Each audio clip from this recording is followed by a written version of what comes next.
So Vijay மாமா எதுக்கு வராருன்னு எனக்கு தெரியாது. முழுக்க பெண்களுக்கு வயசு பசங்க வந்து போதைப் பொருள்லேருந்து விடுதலை ஆகும், அது மட்டும்தான் எங்களோட குறிக்கோளாக இருக்குது. ஆந்தனுக்கு வேட்பாளராக நிற்கிறாரு. அவரு வந்தாருன்னா என்ன நடக்கும்னா, இங்கே எங்கள் தெருவில் நிறைய போதைப் பொருட்கள் பசங்க அதிகமாக இருக்காங்க. விஜய் என்ன சொல்லிட்டார்ல, அதுக்கெல்லாம் உடனே உடனே தீர்ப்பு கொடுக்கப்படும்ட்டு, அதெல்லாம் மாறும்னு நான் நினைக்கிறேன்.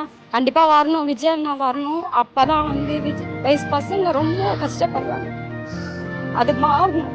பெண் பிள்ளைகளை வெளியே விடணும், ரொம்ப கஷ்டமாக இருக்குது. குழந்தைங்க கூட கஷ்டப்படுறாங்க. ஒரு டிஎம்கே ஆள் வந்து பொது இடத்துல வந்து ரொம்ப பேட் வாய்ஸ் யூஸ் பண்ணிட்டார் பெண் பிள்ளையை பார்த்து. அப்போ அந்த இடத்துல அநேக டிஎம்கே இருந்து கூட ஏன் அப்படி பேசுகிற அப்படின்னு ஒருத்தர் கூட கேட்கல.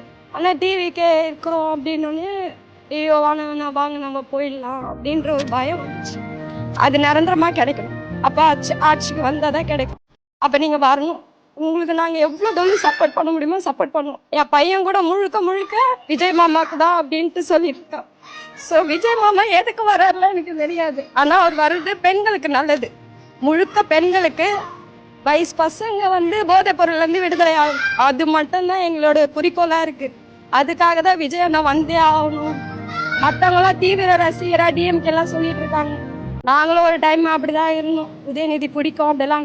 ஆனால் பார்க்கும் போது இதெல்லாம் வேஸ்ட்டு, இது ஒன்றுமே இல்லை, அவங்கவுங்க வந்து அவங்கவுங்க சுயநலத்துக்காக நடத்துகிறாங்க அப்படின்னு தெரிய வந்துச்சு. இப்போ தான் ஒரு தெளிவு கிடைச்சிருக்கு. அண்ணனுக்கு எவ்வளோ அடிபட்டுச்சு, ஆனாலும் எங்களுக்கு பேக் போனா இருக்காரு, அவருக்கு பேக் போனால் நாங்கள் நிற்போம்.